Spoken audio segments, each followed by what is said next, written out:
Hay muchas preguntas con las que nos enfrentamos a diario. Todos buscamos respuestas que harán una verdadera diferencia en nuestras vidas. Es difícil imaginar que esas respuestas están justo frente a nosotros. Prepárate para encontrar respuestas en la Biblia con Bayless Conley. Gracias por acompañarnos hoy.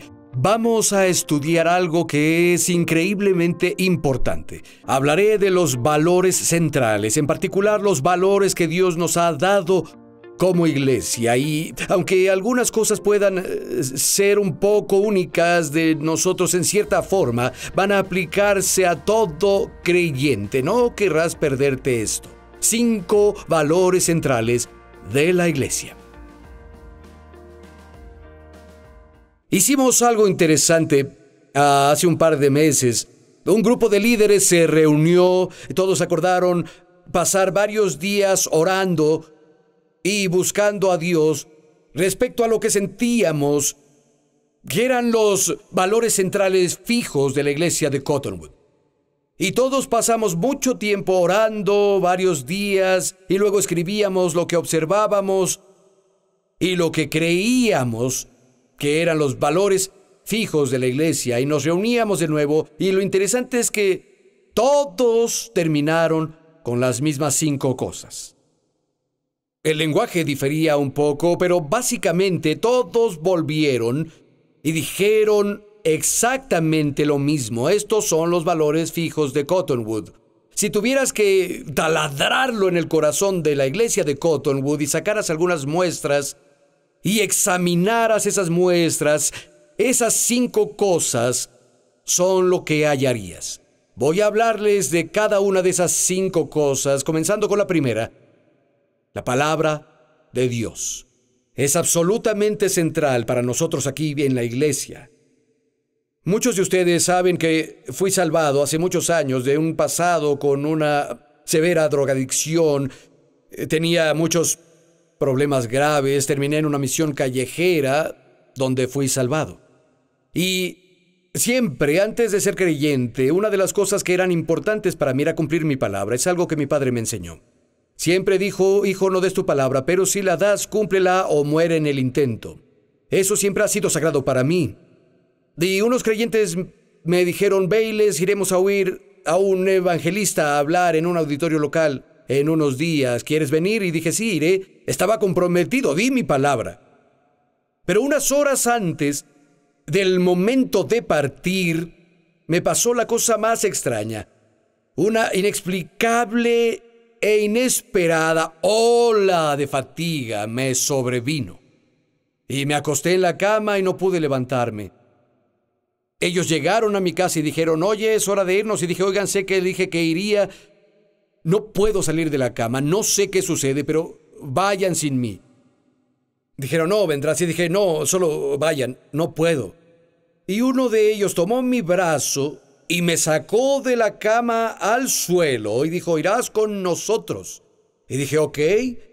Me preparé y al igual de rápido que esa ola de fatiga me sobrevino, se disipó y se fue.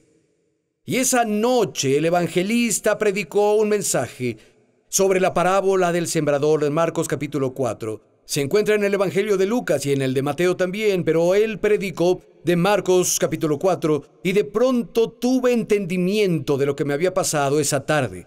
Y entendí por qué algunos creyentes viven vidas extremadamente fructíferas y victoriosas, aman a Jesús, otros creyentes no aman menos a Jesús, pero viven vidas muy vencidas y muy inconsistentes. Lo entendí todo de pronto con esta parábola.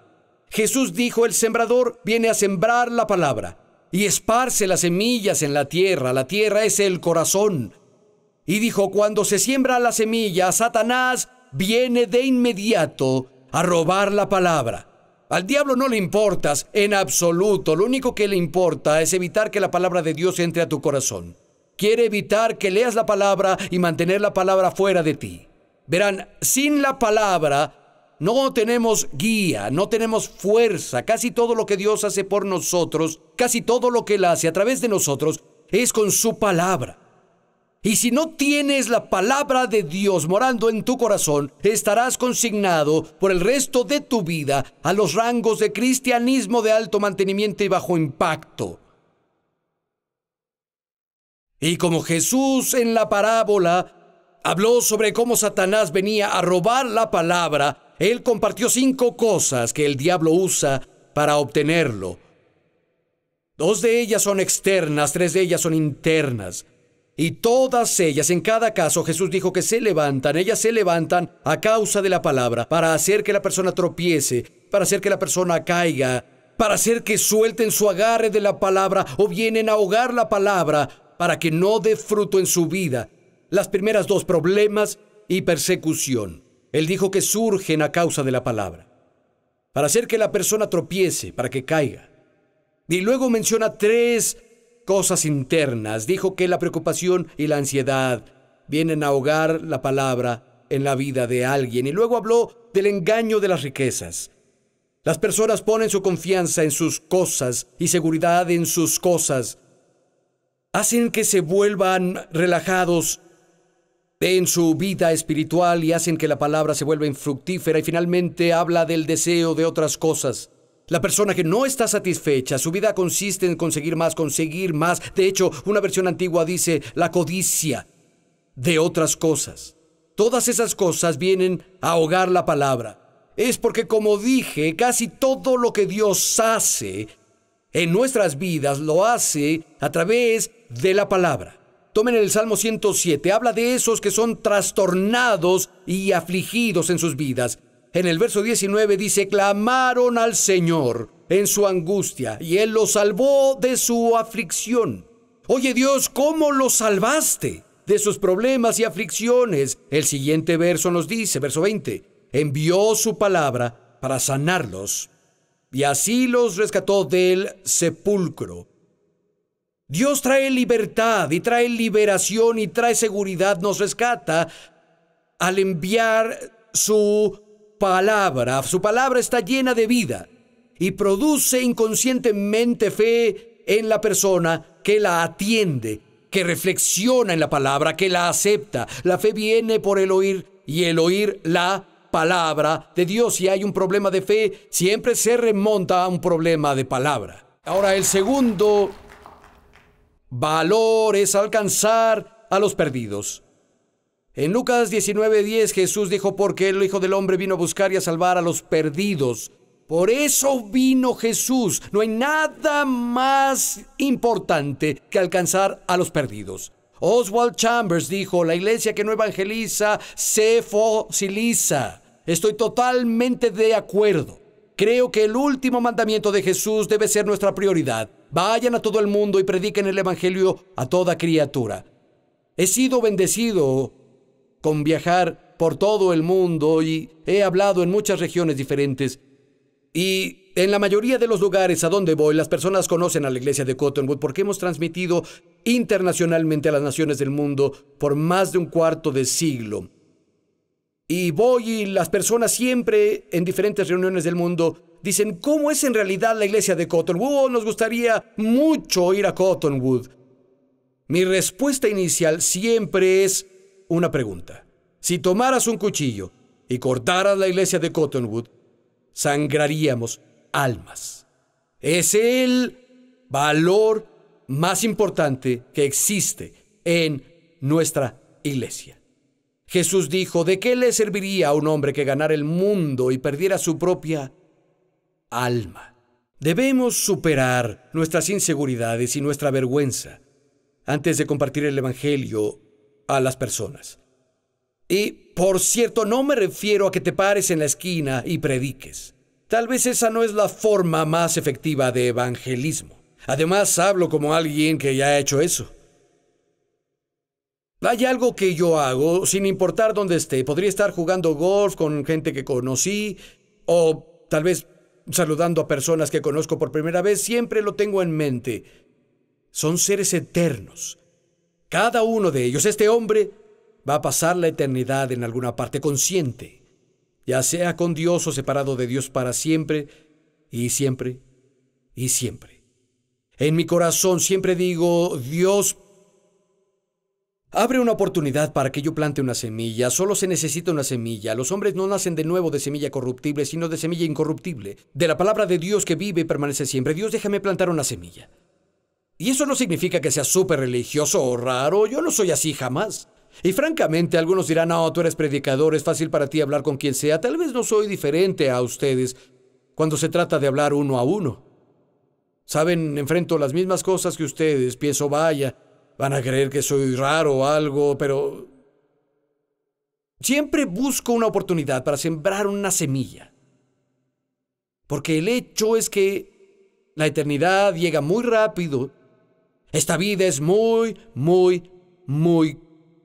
corta. Tengo una amiga. Ella fue modelo por muchos años. De hecho, tenía contacto con algunas de las compañías más grandes de este país. Ella hizo mucho dinero de joven. ¿Saben? Ella ganó una cantidad desorbitante de dinero. Era muy bonita, muy rica y muy miserable. Su vida se desmoronó. Estaba deprimida, sin saber qué hacer. Estaba sentada en un café con una amiga y hablaba sobre todos sus infortunios y la depresión que tenía y todos los asuntos de su vida, y dijo, necesito ayuda. Unos minutos después, una mujer mayor pasó por el café y dejó una tarjeta boca abajo en la mesa y dijo, querida, no sé qué enfrentas, pero mi amigo puede ayudarte. Y ella pensó, qué linda, me está dando la tarjeta de un terapeuta.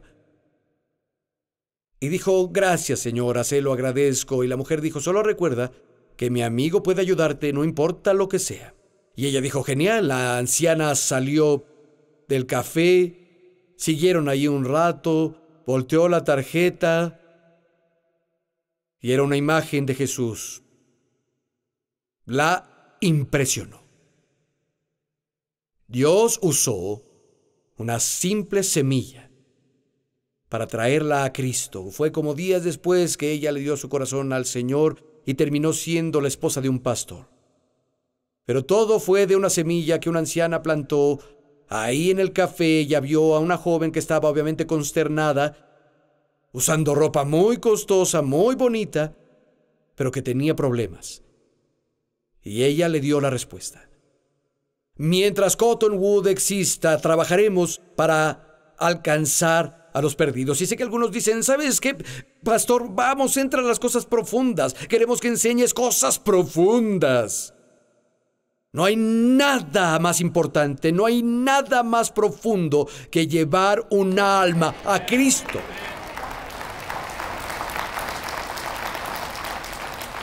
Muy bien, lo tercero son todas las generaciones. Les cité Hechos 2:17, pero predicando el día de Pentecostés. Sucederá que en los últimos días, dice Dios, derramaré mi espíritu sobre toda carne. Sus hijos y sus hijas profetizarán, tendrán visiones los jóvenes, y los ancianos soñarán sueños. Dios habla y de hecho está citando al profeta Joel, hablando de las 3 generaciones trabajando juntas, los padres, los hijos, o los jóvenes y luego los hijos y las hijas.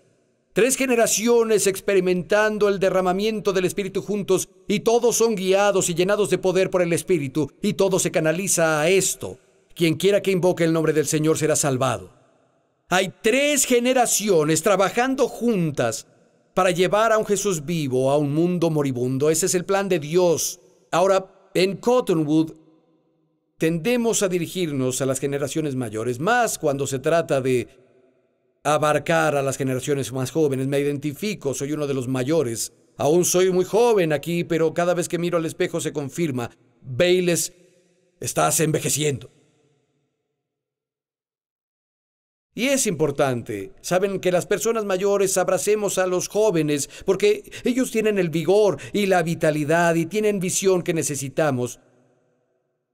Y sé que algunos de los mayores aquí dirán, vaya, esta reunión es horrible.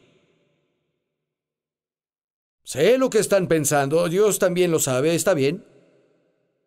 Pero saben que esto es más grande que ustedes. No solo se trata de cantar canciones con las que se sienten cómodos, no solo es por el estilo musical, con el que se sienten cómodos y les gusta. Como mayores debemos regocijarnos. Vaya, miren, esos jóvenes están adorando a Jesús. Tienen una relación con Dios. Y necesitamos estar dispuestos a cambiar. Pero diré esto: cuando se trata del futuro de la iglesia y trabajar juntos, en verdad creo que el reto mayor descansa sobre los hombros de los jóvenes. Jóvenes, escúchenme. Están escuchando y aceptando el consejo y la sabiduría de una generación mayor. Es importante que escuchen. Sé que algunos jóvenes están llenos de ideas. Oye, ¿sabes? Son muy lentos para todo. No actúan en las cosas rápido. Escuchen, le hemos dado la vuelta a la cuadra más veces. Vemos cosas que ustedes tal vez no ven. Tenemos sabiduría que puede ayudar a templar tu visión y la fuerza que tienen. Hay una historia que cuentan en Primera de Reyes 12 y también en Primera o Segunda de Crónicas. Cuando Salomón murió y su hijo Roboam llegó al trono, el joven Roboam es joven, Salomón, al final de su vida, completamente se descarrió. Se volvió un idólatra, incluso sacrificó a algunos de sus hijos a dioses paganos, oprimió a las personas, abusó de su autoridad, completamente abandonó su relación con Dios y murió lejos de Dios. Así que su hijo Roboam llegó al trono y todo Israel se reunió y dijeron: mira, tu padre se descarrió, nos oprimió, fue duro con nosotros, nos puso muchos impuestos, abusó de las personas. ¿Qué vas a hacer tú? Roboam dijo: vuelvan en 3 días y les diré. Entonces llamó a los ancianos, los que habían sido consejeros durante la generación de su padre, y dijo: dijeron esto, así que, ¿qué consejo me dan? Y los ancianos dijeron: escucha, Roboam, necesitas ponerte ropa de humildad y necesitas ser un siervo para estas personas. Tienes que hablarles amablemente. Eso pondrá a la nación unida. Y si tú los sirves, ellos serán tus siervos para siempre. Dijo: de acuerdo, muchas gracias, pueden irse. Y luego Roboam llamó a los jóvenes con los que había crecido, dicen las Escrituras, su propia generación. Y dijo: miren, dijeron tal y tal, ¿qué dicen ustedes? Y dijeron: oye, necesitas apagar esto de inmediato. Necesitas mostrar que eres fuerte de inmediato. Diles que tu dedo pequeño es más grueso que los lomos de tu padre. Diles que tu padre los castigó con un látigo, pero tú lo harás con escorpiones. Y todos vuelven, toda la nación, y Roboam les contestó de acuerdo al consejo de los jóvenes. Y 10 tribus se fueron. La nación se dividió a partir de ese día. 10 tribus formaron otra nación, se volvieron conocidos como la nación de Israel, con su capital en Samaria. 2 tribus, Benjamín y Judá, con su capital en Jerusalén, se volvieron la nación de Judá, a la que Roboam presidió. Hubo derramamiento de sangre entre ellos por años y años y años, por cientos de años después de eso, y finalmente Israel fue llevado cautivo a Asiria y Judá fue llevado cautivo a Babilonia. Toda la nación se dividió. Escucha, no queremos que eso pase en Cottonwood. No queremos una casa dividida. Pero jóvenes, escuchen. Si no hacen caso al consejo y la sabiduría de una generación mayor, tendremos una casa dividida. No solo es nuestra responsabilidad, ustedes tienen responsabilidad también. Queremos que todas las generaciones trabajen juntas, necesitan lo que tenemos, y no solo dinero, necesitan eso también. Necesitan nuestra sabiduría y necesitamos lo que ustedes tienen. Necesitamos valorarnos unos a otros. Abraham, Isaac y Jacob. Abraham patrocinó a Isaac, Isaac liberó a Jacob y Jacob reverenció a Abraham. Las 3 generaciones sirviendo juntas. El cuarto, otro valor fijo es la comunidad. Vayan conmigo a Hechos capítulo 2 y verso 46. Hechos 2 y 46. No dejaban de reunirse diario en el templo partían el pan de casa en casa y compartían la comida con alegría y generosidad, alabando a Dios y teniendo el favor general del pueblo. Y cada día el Señor añadía al grupo a los que serían salvados. Tenemos una iglesia próspera, creciendo. Hay dos cosas que suceden. Están reunidos en el templo, tenían grandes reuniones como esta en un templo de adoración, pero partían el pan de casa en casa. Había una conexión con la comunidad. Hicieron amistad y tenían relaciones, había compañerismo. Esto es importante, lo que hacemos, la reunión en el templo. Pero también necesitamos tener conexiones en una comunidad. Si vamos a mantenernos saludables y creciendo. Vayan a Hechos 20 y verso 20. Aquí Pablo habla a los ancianos de la iglesia de Éfeso. Hechos 20 y verso 20. Dijo, saben que no me he negado a serles útil, sino que les he anunciado y enseñado públicamente, y de casa en casa. Debemos tener visión 2020 aquí. Necesitamos tener algo público, pero necesitamos tener reuniones más pequeñas y conexiones también. Amigo, es importante. El primer carbón que se aparta es el que se enfría. Incluso el nombre de nuestro Señor habla de comunidad. Su nombre es Emmanuel, Dios con nosotros. No solo Dios conmigo. Su nombre habla de comunidad. Emmanuel, Dios con nosotros. ¿Saben? Cuando tuve el accidente en bote hace ya algunos años, entiendo que había una gran reunión aquí los miércoles y tenían una reunión de todas las reuniones de oración. Y el cielo bajó. Por eso estoy aquí. Me doy cuenta de eso. Ustedes tocaron el trono de Dios. Y personas oraron por mí en todo el mundo también, y le agradezco a Dios por lo que pasa cuando tenemos grandes reuniones. Pero también estoy muy agradecido con la comunidad, porque las personas rodearon a mi esposa y a mis hijos, y ellos son los héroes. Ellos pasaron un tiempo muy difícil, no sabían si iba a vivir o si iba a quedar normal de nuevo, y si la vida como la conocíamos terminaría. Y los amigos se reunieron alrededor de ellos y no estuvieron solos y los apoyaron. Y mi familia necesitó mucho de eso en ese tiempo. Es importante tener amigos. Y podrán decir, bueno, sabes, estás ahí arriba, conoces a todos. ¿Saben qué? Es diferente tener amigos. Conozco a muchos predicadores, son príncipes en el púlpito, pero no tienen amigos.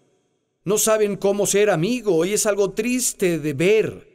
Valoro mis amistades y relaciones, a los hombres y mujeres que conozco aquí en la casa de Dios, y todos necesitamos comunidad, necesitamos estar conectados. Y podrás pensar, uy, no le agradaré a nadie, te sorprendería. ¿Sabes? Somos una casa llena de obras en proceso. Y todos tenemos asuntos con los que Dios está lidiando y trabajando. Todos traemos equipaje. Y te sorprendería, estiras la mano y te sorprendería a quien la saludaría. La Biblia dice que el que tiene amigos debe mostrarse amigable. Necesitamos comunidad. Y luego, finalmente, el quinto es la excelencia. Y con eso no estoy hablando sobre hiperperfeccionismo. Nadie puede vivir bajo un yugo así de pesado. La excelencia es meramente hacer lo mejor que podemos con lo que tenemos. Es poner atención a los detalles y asegurarnos de que las cosas se hagan bien. ¿Sabes? Se dice de Jesús en Marcos 7:37, todo lo hace bien. Que se diga eso de nosotros también. La Biblia dice que el rey Darío puso a Daniel sobre todo su reino por el espíritu de excelencia que tenía. Booker T. Washington dijo, la excelencia es hacer una cosa común de forma poco común. Eclesiastés 9:10 dice, todo lo que te venga a la mano, hazlo con todo empeño. Colosenses 3:23, y todo lo que hagan, háganlo de corazón. Hablé con un hombre que había hecho trabajo de ayuda en una nación muy empobrecida. Él también era un creyente, aunque el grupo con quien trabajaba no era necesariamente creyente. Y un día iba caminando con su intérprete a través de un pueblo muy pobre, y el intérprete no era creyente. Notó que algunas casas, y digo casas, algunas de ellas No eran más de lo que podrías llamar una choza. Tenían pisos de tierra, pero de vez en cuando se veía que tenían un hermoso macetero construido afuera con madera nativa, a veces pintado brillante con pintura hermosa. Siempre tenía flores hermosas creciendo de los maceteros y esas casas siempre estaban inmaculadamente aseadas. Los rastrillos, más bien las hojas eran rastrilladas del camino, eran barridas y esas casas eran tan pulcras. Algunas de ellas incluso estaban pintadas, eran hermosas, en contraste a las otras casas. Otras que no estaban bien cuidadas, no tenían maceteros, no había nada bello ahí, no se molestaban en quitar las hojas o hacer que estuvieran limpias las cosas. Y finalmente, después de pasar muchas casas, le dijo a su intérprete: ¿por qué todas esas casas están limpias y con maceteros hermosos? Y él dijo: ahí es donde viven los creyentes. Ellos no tenían mucho, pero estaban haciendo lo mejor que podían con lo que tenían. Eso es excelencia.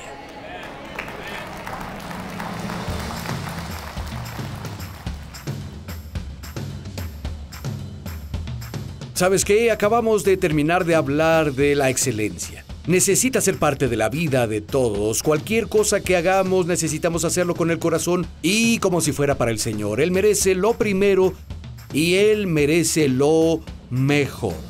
Ya sea en el trabajo, criando a tus hijos, manteniendo tu casa limpia o lo que sea, pon tu 100% en eso. Encontrarás satisfacción interna y creo que habrá bendiciones para otros en eso.